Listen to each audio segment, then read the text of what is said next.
ये एक वो देखिए, एक घटना है नए नियम में। हाँ। जब एक अंजीर का पेड़ है शायद, या गुलर का पेड़ है। अंजीर का पेड़।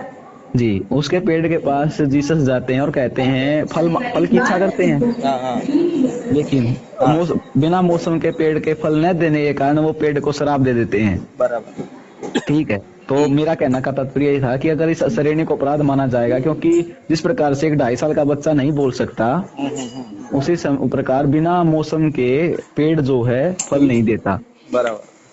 और जिस प्रकार से उस 2.5 साल के बच्चे से संस्कृत का या किसी भी भाषा का कुछ बुलवाना अपनी इच्छा के लिए, केवल अपने मतलब मेरा अहम शांत हो जाए इसके लिए वो करवाना, जैसे वो अपराध है, उसी प्रकार से मान लो कि मैंने मान लिया कि जीसस के पास इतनी शक्ति थी कि वो उनको श्राप देते तो वो जल जाता है, जो भी उसका कुछ बुरा हो सकता था वो हो जाता।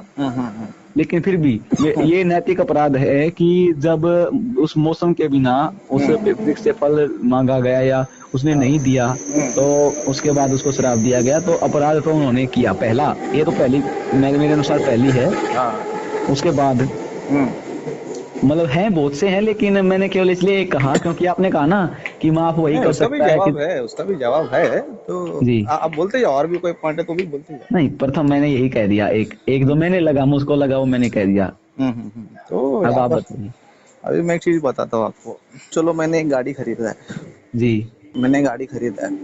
हाँ। वो मेरी गाड़ी है, मैंने मेरे से उसको खरीदा है। जी। अभी मैं मेरे गाड़ी को तोड़ देता हूँ, हाँ हाँ।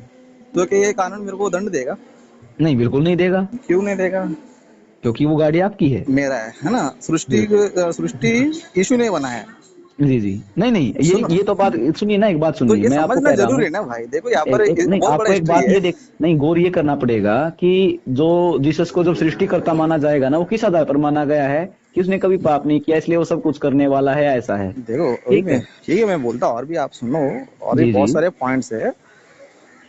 सबसे पहली बात जो है, यीशु मसीह को पूरा अधिकार है उस पेड़ पर। उसको उत्पन्न भी कर सकते हैं, तो उसको नाश भी कर सकता है, चलिए। क्योंकि ईश्वर ही है, जीवन का करता है, और जी। जीवन लेने वाला भी वही है ना। देने वाला वही है, लेने वाला है। तो वो अपनी चीजों को उत्पन्न करता है, तो उसको नाश करने का भी अधिकार है। First point. अच्छा। तो इसके लिए वो अपराध नहीं है। सेकंड पॉइंट ये है कि यीशु मसीह वहां पर जो है एक जी। पाठ सिखाना चाहते थे इसराइलियों अच्छा। को। इसराइलियों को एक पाठ सिखाने का मतलब क्या था बोले तो, बहुत जल्दी इसराइलियों का नाश बहुत जल्दी आने वाला है, इसराइलियों का।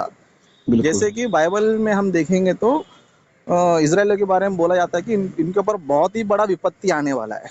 बिल्कुल। अगर ये परमेश्वर के योग्य फल लाएंगे, मतलब नेक काम करेंगे, धर्म के काम करेंगे, तो ये लोग हम्म। बचेंगे।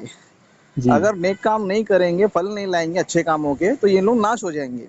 चलिए। तो बहुत यीशु सुंदर। मसीह ने उसको दर्शाने के लिए ये काम किया यहाँ पर। चलिए, ये भी ठीक है। बाकी मैं फिर इसके अनुसार तो सुनो मतलब ना, एक जो छोटा सा वो है ना। जी सुनो जी, ना, बोलिए। सुनो ना। हाँ, और पॉइंट है उसमें। तो यीशु जी मसीह ने उसको शाप देने के पीछे एक रीजन था। जी। उसको बिना मतलब तो उसको नाश नहीं किया।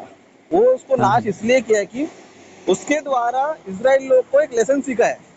जी। जिस तरह एक पेड़ अगर फल नहीं देता है, वो इंसान के लिए बेकार होती है, उसी तरह इंसान भी जो है, अगर परमेश्वर के योग के अच्छे फल नहीं लाता है, नेक काम नहीं करता है, तो उसको ही जी परमेश्वर क्या करने वाला, दंड देने वाला है। इसके लिए ऊपर सीन क्या होता है ना, यीशु मसीह उसको शाप देता है, तुरंत सूख जाता है। जी। तब चेले क्या होते हैं, उसको देखते हैं, है ना, जाकर पहले शाप दे देता है, फिर चले जाते हैं।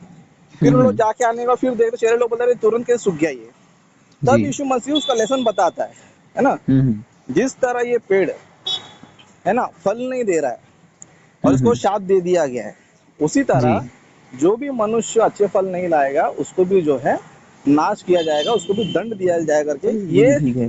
बाकी हाँ। लेकिन एक वो देखिए ना आप, अब इसमें एक वो लॉजिक जो था मेरा, असल में ये सारी बातें मैं जानता था लेकिन फिर भी आपसे सुनना इसलिए था क्योंकि ऐसे ही देखिए, श्री कृष्ण है। और क्या है ना, दूसरी और एक बात बताता हूँ तुमको। और एक जी। दूसरी बात बताता हूँ साइंटिफिकली। अच्छा। अंजीर के पेड़ जो है डिफरेंट हाँ। टाइप्स के हैं। अच्छा। अंजीर में जो है ना हजारों प्रकार के अंजीर के फल है ना। जी। कुछ जो है ग्रीष्म काल में फल आते हैं, कुछ दूसरे काल में लेकर आते हैं, और हाँ कुछ हाँ। फल ऐसे रहते हैं जो अकाल में आते हैं, मतलब उनका अच्छा। समय नहीं रहता है तो भी आते हैं। अच्छा। तो आपको ये समझना है कि अंजीर का जो पेड़ है ना, उसमें वेराइटीज है। कुछ छः थोड़ी। छः, हाँ तो सुनो ना, कुछ छः छः महीने में फलते हैं, तो कुछ एक साल में फलते हैं, तो कुछ बिल्कुल। 2-3 साल में भी फलते हैं, है ना। चलो छोड़िए, और यहाँ बिल्कुल। पर पेड़ का परिस्थिति क्या है पता है, पत्ते तो है पूरे पेड़ में, जी। पत्ते तो है लेकिन फल नहीं है अभी हम्म। तक। जी। तो ये जो पेड़ यीशु मसीह ने शाप दिया था ना, वो अकाल समय में फल देने वाला वृक्ष था। बहुत सुंदर है। तो साइंटिफिकली जो है बहुत सारे फल ऐसे, पेड़ ऐसे होते हैं जो उनके समय में नहीं, अकाल में भी फल देते हैं। तो जी। इसके पीछे 3 रीजन है। एक तो सृष्टि करता है इसलिए वो अपराध नहीं है।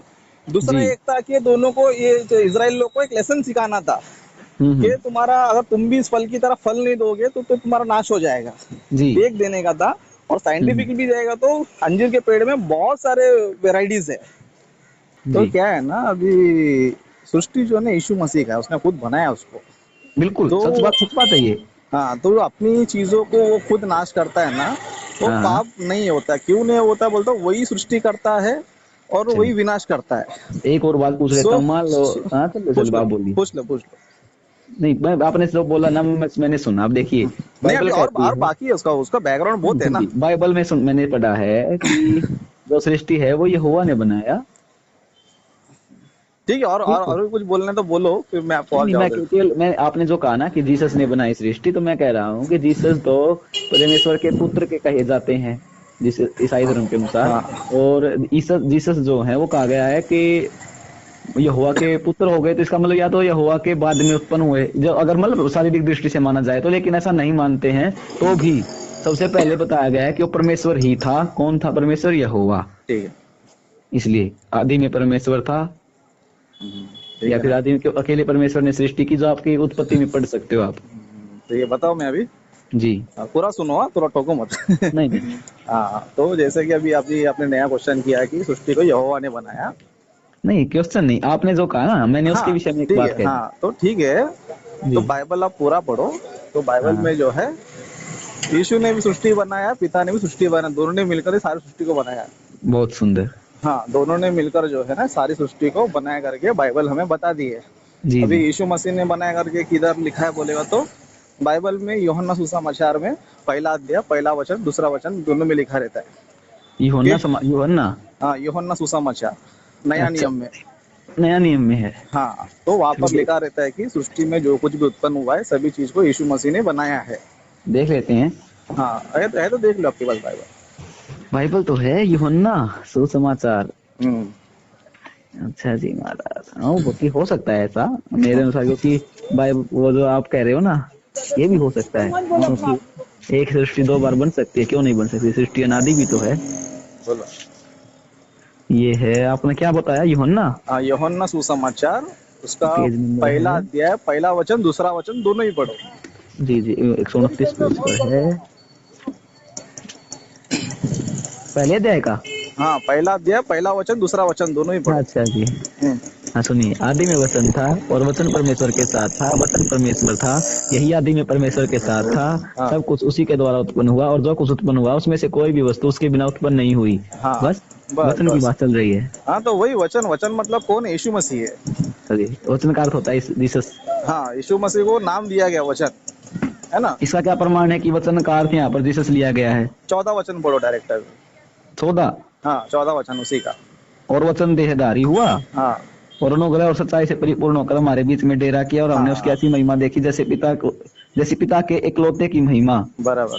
ठीक है हाँ, ना। फिर। तो यीशु मसीह वचन जो शरीरधारी हुआ, जी। है ना। यहाँ पर वचन बोलेगा तो यीशु मसीह को नाम दिया गया है। नाम इसलिए दिया गया क्योंकि यीशु मसीह ने परमेश्वर का वचन को लेकर धरती पर आया। जी। ठीक है ना। तो सृष्टि को जो है यहोवा परमेश्वर ने ही बनाया है, उस तरह यीशु मसीह ने ही बनाया। इसलिए वहां पर लिखा है आदि में वचन था, वचन परमेश्वर के साथ अच्छा, था। फिर इसका मतलब ये हो गया ना कि दो लोगों ने बनाया। हाँ, दो लोगों ने बनाया, कोई डाउट नहीं है। बस ओके। ठीक है। हाँ।